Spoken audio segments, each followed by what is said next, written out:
This is Matt, and this will be a video on how to download Netflix. So how do you download the Netflix app? Well, there's this help article right here, and it essentially says that Netflix is available on, well, pretty much every device in the known galaxy. So you can come to this help article. I'll include that in the video description, but I'll walk you through how to get it, how to get the Netflix app on pretty much anything. So whether you are on your TV, whether you're on a tablet, mobile, desktop, like I am here, I'll show you all the different methods. So first up, I will include all of these URLs in the video description just below this video, so you can just click on those links and wind up here. So the first one is this Apple App Store. So we got the link here, that will be in the video description, of course. And we can actually get Netflix here. So this is the App Store for iPhone.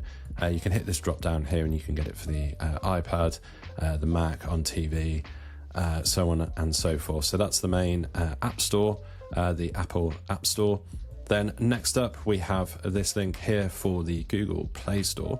So if you prefer to get it on Google Play, maybe for an Android device, you have that link there. You can install directly from here, depending on your platform. Next up, we have the Microsoft Store. You can see the URL there. Again, of course, that will be in the video description just below this video, and you can get Netflix from there. So your TV, if you're on a TV, it will make it very easy. Obviously, I can't go through every single TV sort of connection and go through on, like, Sony, Samsung, and all the rest, but they'll make it very easy to get Netflix. And in fact, most of the time it will already be installed on your TV. But this video is mainly for these different devices here, phone and tablet and desktop, which I've shown you how to get Netflix here. So again, we had Apple App Store, we had the Google Play Store, and finally the Microsoft Store. So hopefully you found this video on how to download Netflix useful. If you have found it helpful, drop this video a like, it really helps, and subscribe to the channel for more videos just like this.